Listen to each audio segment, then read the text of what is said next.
বাদশাহ হারুন রশিদ রাস্তা দিয়া যায় বুঝির সাথে।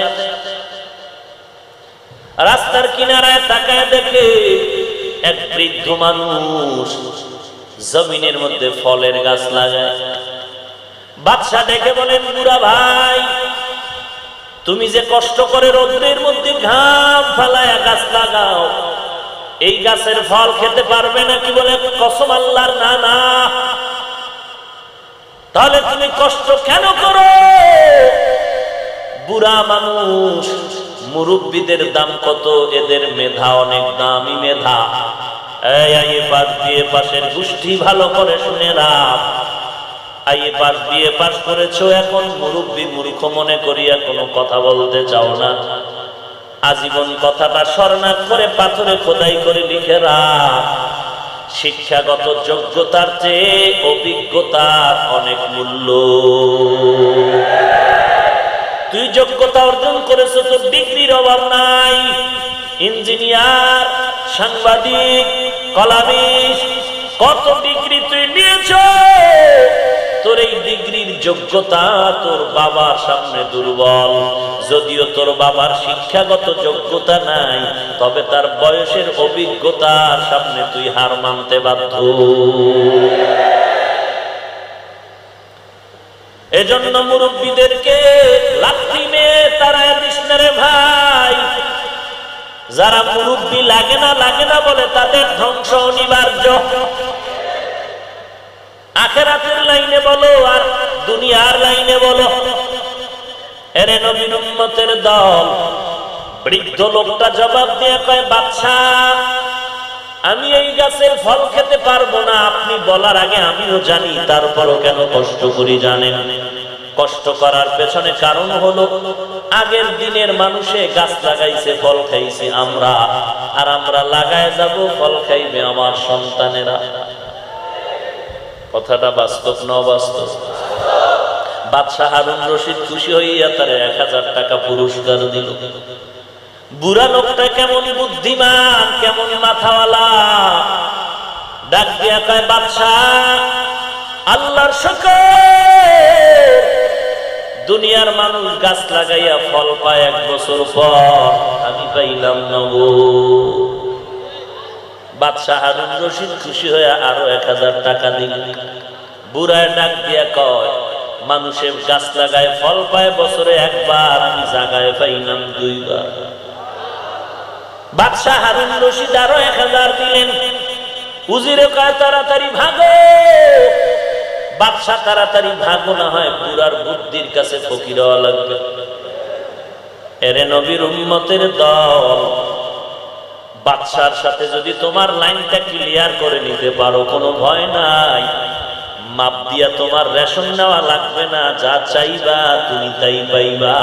মা তাশতাহি আনফুসুকুম, যা চাইবা তুমি তা পাইবা। ওই মালিকের সাথে সম্পর্ক লাগায়া দাও। এরে নবীর উম্মতের দল, আল্লাহর মহাব্বতের বন্ধনটা মজবুত করে নাও। কিয়ামতের ময়দানে নবীরা সুপারিশ করবে, সিদ্দিকিনরা সুপারিশ করবেন, এরপরে শুহাদায়ে কেরামরা সুপারিশ করবেন, এরপরে উলামায়ে কেরামরা সুপারিশ করবেন। আল্লাহ অধিকার দিবেন কোন আলেম, যেই আলেম তাকওয়ার মানদণ্ডে জিন্দেগি চালায়, গুনাহ করে না, অনিচ্ছায় যদি গুনাহ হয়ে যায় তওবা করতেও দেরি করে না, এমন আলেমকে আল্লাহ সুপারিশের অধিকার দিবেন। বাটপারি আর মাস্তানি আর চালাকি করিস না রে ভাই। আলেম ওলামা যারা ভালো, তাদের সাথে সম্পর্ক রাখ। কিয়ামতের ময়দানে যেন দেখা হলেই চিনি ফেলতে পারে তুমি তার মহব্বতের মানুষ। এরে নবীর উম্মতের দল, আল্লাহ পাক বলেন, আলা ইন্না আউলিয়া আল্লাহ লা খাউফুন আলাইহিম ওয়া লা হুম ইয়াহজানুন। আউলিয়া কেরাম তোমাদের কোনো ভয় নাই, কোনো পেরেশানি নাই। আল্লাযীনা আমানু ওয়া কানু ইয়াত্তাকুন, যদি ঈমানটা পরিশুদ্ধ করো, তাকওয়া অর্জন করো, আমি আল্লাহ শুধু তোমাকে একা জান্নাত দিব না, অগণিত মানুষকে সুপারিশের অধিকারও তোমাকে দিয়া দিব। মেরা এজাজু করতন বেহিসাব, খলকেরা দাদন জওয়াবে বাসওয়াব, হকনা দারত দোস্তে খলকা জাবেরা, নিস্তে ই খাসলত একে দিনদারেরা।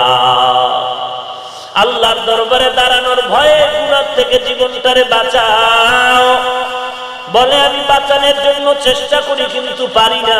কেমনে তুমি পারবা? তোমাকে গুনার মধ্যে আটকানোর জন্য দুই দল শয়তান পেছনে কাজ করে, মিনাল জিন্নাতি ওয়ান নাস। মানুষ শয়তান আর জিন শয়তান। জিন শয়তান ওয়াসওয়াসা দেয়, দূরে বইয়া নামাজে পড়ে গেল হবে, আর মানুষ শয়তান তোর কাছে বইয়া চা টানে আর কয় থাম একটু জরুরি কথা শোন। এমন এক মজার গল্পে ঢুকায় দিছে, ওদিক দিয়া জামাত চলে গেছে, খবর নাই। হুজুরদের কথা সব মানা যাবে না, একটু মাথাটা নরম কর, ঠান্ডা কর। হুজুরেরা পরের বাড়ি খাইয়া কত কথাই তো কয়, সব কথা তো মানার কোনো রাস্তা নাই। এই জিন শয়তান আর মানুষ শয়তান। জিন শয়তানের সামনে বান্দা জিকির করবি পালায়া যাবে, আযান দিলে পালায়া যাবে, কোরআন তেলাওয়াত করবি পালায়া যাবে, আল্লাহর কোরআনের সূরাগুলো পড়বা পালায়া যাবে, আউযু বিল্লাহ বিসমিল্লাহ পড়বা শয়তান পালায়া যাবে। কিন্তু মানুষ শয়তান হতে পারে তোমার মা, মানুষ শয়তান হতে পারে তোমার বাবা, মানুষ শয়তান হতে পারে তোমার ভাই, মানুষ শয়তান হতে পারে তোমার পার্টনার, মানুষ শয়তান হতে পারে তোমার সন্তান। মা বাবায় নামাজ পড়তে চায়, সন্তান নামাজ পড়তে দেয় না। সন্তান মসজিদে যাইতে চায়, মা বাবায় যাইতে দেয় না। ভাড়াটিয়ায় মসজিদে যাইতে চায়, বিল্ডিং ওয়ালা গেটের তালার চাবি দেয় না। আছে না ভাই? এরে মুমিনের দল, এই মানুষ শয়তান এত খারাপ, জিকিরেও পালায় না, আযানেও পালায় না, জিকিরেও পালায় না, কোরআন তেলাওয়াতেও পালায় না। তুই কোরআন তেলাওয়াত করবি আর মানুষ শয়তান শুনবে না, বরং গানের আওয়াজ বাড়ায় দিয়া তোর ডিস্টার্ব করবে। এই মানুষ শয়তানের যদি তাড়াইতে চাও, বেতের বাড়ি লাগবে, না হয় পারবি না। কয় একা একাও পারবা না, সঙ্গী বন্ধু লয়া লও। বন্ধু হলো একমাত্র উলামায়ে কেরাম। এই মুসলমান, আলেমদের বিরোধিতা করবেন? করবেন? এরে আল্লাহর বান্দা, কুওয়াতে নে কি নাদানি বদমকুন, বরওয়াজুদে খুদ সামবে হাতমকুন। ভালো করে কথাটা মনে রাখবা। পারলে গুণগান গাও, না পারলে চুপ থাকো, বদনাম বলিও না। পারলে উপকার করো, না পারলে চুপ থাকো, কারো ক্ষতি করিও না।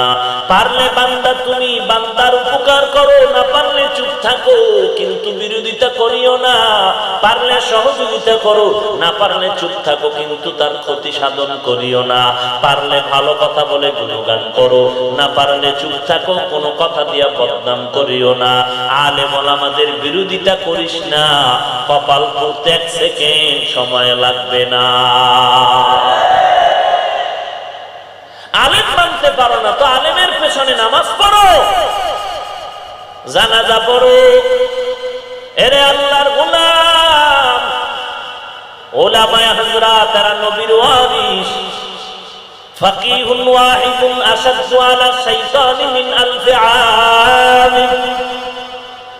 আলেমেরা তো দাম, এদেরকে বন্ধু বানায় চলো।